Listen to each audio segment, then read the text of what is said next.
Rolls-Royce perd de l'argent. Des concurrents comme General Electric et Pratt & Whitney essayent de prendre sa part de marché. Mais Rolls-Royce travaille en secret sur l'Ultrafan, un moteur si révolutionnaire qu'il sera pour les constructeurs d'avions ce qu'Apple est pour vous et moi. Quand un constructeur d'avions, disons, Boeing commence la conception d'un nouveau modèle d'avion. Ils ne sont pas libres. Certes, ils ont une liberté créative illimitée pour ce qui est du fuselage de l'avion. Mais ce n'est pas le cas pour les moteurs d'avion. Non, lorsqu'il s'agit de choisir un moteur, ils n'ont que quelques options. Ce serait comme si Apple offrait à ses clients un seul iPhone, avec 128 gigaoctets de stockage. Que faire si vous êtes photographe et avez besoin d'un teraoctet ou plus wow, seriously. Prendriez-vous un téléphone Android? Vous pourriez, mais vous ne voulez pas d'un Android car toutes vos données précédentes sont stockées sur le cloud. Changer de système d'exploitation pourrait causer toutes sortes de problèmes.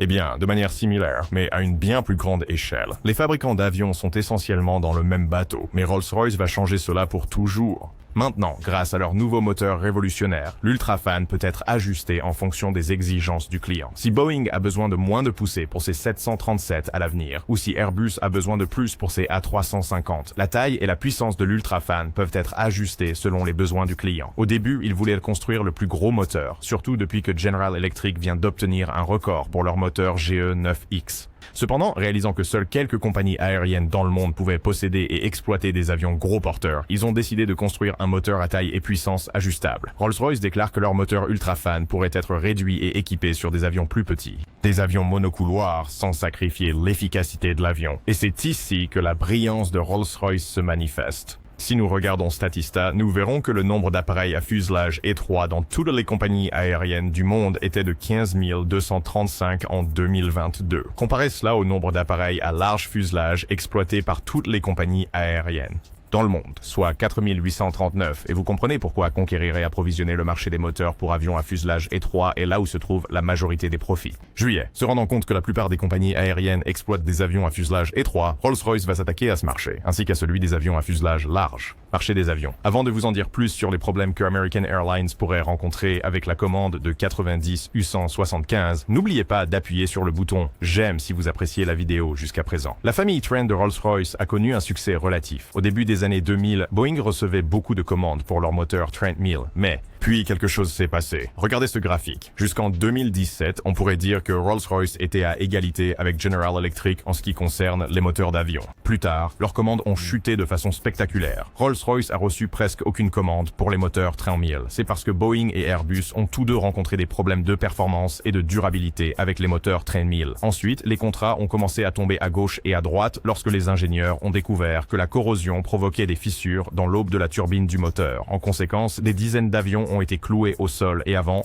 longtemps, les compagnies aériennes ont opté pour l'option plus économique, General Electric, alors que Rolls-Royce a investi beaucoup de capital pour résoudre ce problème. Ils n'ont pas pu entretenir et maintenir leurs autres moteurs, ce qui a gravement affecté leur rentabilité. Mais Rolls-Royce n'allait pas rester sur la touche en attendant que General Electric les dépasse. En février de cette année, Rolls-Royce a annoncé qu'ils investiraient 1,3 milliard de dollars pour réinventer leur moteur Trent 1000, qui équipe actuellement les avions gros porteurs. L'amélioration du Trent 1000 tend sur l'aile, mais ils auront également une consommation de carburant améliorée.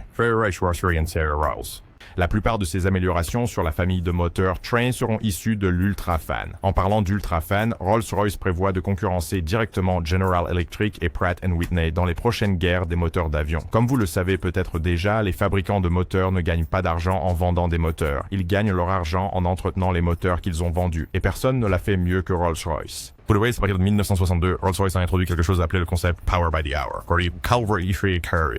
Ce service a permis à Rolls-Royce de proposer un service de remplacement et de maintenance de moteurs à coût fixe basé sur les heures de vol. Cela a permis aux opérateurs de moteurs d'éliminer les réparations imprévisibles et coûteuses en se fiant à un service par abonnement. D'autre part, cela a permis à Rolls-Royce de recevoir un flux de revenus régulier, précisément grâce à ce service. Depuis les années 60, l'entreprise s'est concentrée sur l'amélioration du service et a même offert un service de soins aux entreprises en 2002. C'était gagnant-gagnant pour les deux parties, jusqu'à ce que cela casse. Ce n'était pas le cas. Lorsque la pandémie de 2020 a frappé, Rolls-Royce a été le plus touché. La pandémie a peut-être touché toutes les compagnies aériennes de manière égale, mais contrairement à Rolls-Royce, General Electric et Pratt & Whitney équipent des moteurs pour les avions monocouloirs. Rolls-Royce s'est éloigné du marché des moteurs pour avions à fuselage étroit, pensant que leur contrat puissance à l'heure les soutiendrait. Mais à mesure que la pandémie s'est atténuée, la plupart des avions commerciaux monocouloirs ont repris leur vol, tandis que les avions gros porteurs sont restés cloués au sol. Pendant la pandémie, la plupart des compagnies aériennes ont annulé leur contrat de maintenance avec Rolls-Royce, et la rentabilité de l'entreprise en a souffert, avec les lignes internationales long courrier opérées par des gros porteurs prenant beaucoup de temps à se rétablir. Rolls-Royce a commencé à perdre de l'argent. Espérons que l'Ultrafan va arrêter l'hémorragie.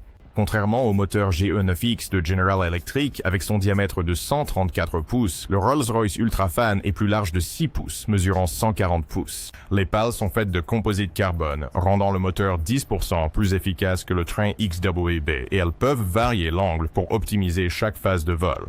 En plus de cela, l'Ultrafan utilise également de la fibre de carbone pour le carter du moteur. Le moteur est composé d'un turboréacteur à engrenage avec un système d'hélice à pas variable, permettant à l'hélice et à la turbine de fonctionner à des optimaux.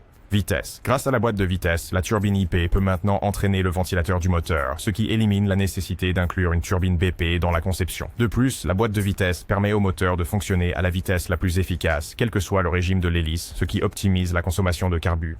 Et grâce au système de combustion avancé, qui brûle efficacement le carburant à l'intérieur du moteur, l'Ultrafan minimisera la production d'oxyde d'azote et d'autres particules dangereuses pour l'atmosphère. L'Ultrafan repousse les limites du taux de compression et du taux de dilution. Comparé au moteur Trent, qui a un rapport de pression de 50:1 et un rapport de dilution de 10:1. Le rapport de pression de l'Ultrafan est de 70:1, tandis que le rapport de dilution a été élevé à 14:1. Alors, quand Rolls-Royce va-t-il sortir l'Ultrafan? Pendant le salon aéronautique de Farnborough, le PDG de Rolls-Royce, Stephen, a déclaré que l'entreprise travaille sur un moteur de démonstration dans leur installation à Derby. Il semble que l'entreprise ait réalisé son erreur, et maintenant elle revient sur le marché des moteurs pour fuselage étroit avec l'Ultrafan. Alors, jusqu'à présent, l'entreprise n'a testé que la plus grande version de l'Ultrafan qui équipera certains des plus grands modèles d'avions, comme l'A350. En novembre de l'année dernière, ils ont achevé les premiers tests de l'Ultrafan. Rolls-Royce a testé le moteur à pleine puissance au centre d'essai Testbed 80 de Rolls-Royce, situé à Derby, au Royaume-Uni. Il a produit 64 MW de puissance, générant plus de 85 000 livres de poussée statique. Au fur et à mesure du développement, ils augmenteront la puissance du moteur jusqu'à atteindre le maximum de 110 000 livres de poussée. Mais l'entreprise affirme que grâce à la scalabilité de leur technologie, ce nouveau moteur peut commencer à 25 000 livres de poussée et aller jusqu'à 310 000 livres de poussée, selon les besoins de l'avion. Ce test a prouvé que les moteurs fonctionneront même lorsque Rolls-Royce développera des versions plus puissantes. Comparé au moteur Train XWB, l'Ultrafan est 10% plus efficace. C'est une grande réussite car le Train XWB est actuellement le moteur pour gros porteurs le plus efficace au monde. Et ce n'est pas tout. L'Ultrafan offre une réduction de consommation de carburant de 25% par rapport à son prédécesseur, le First En plus de toutes ces améliorations, l'Ultrafan a utilisé 100% de carburant aviation durable pendant le test. À l'avenir, cela pourrait signifier des sources de carburant plus vertes et une diminution des émissions de dioxyde de carbone pour l'entreprise, ce qui aide dans la lutte contre le changement climatique. Si tout se passe comme prévu, l'Ultrafan devrait entrer en service dans la prochaine décennie, quelque temps après 2030. Maintenant, la seule question à laquelle Rolls-Royce doit répondre est: est-ce que le profit de leurs autres moteurs sera suffisant pour maintenir l'entreprise à flot jusqu'à l'introduction de l'Ultrafan? N'oubliez pas de liker et de vous abonner. On se voit dans la prochaine vidéo.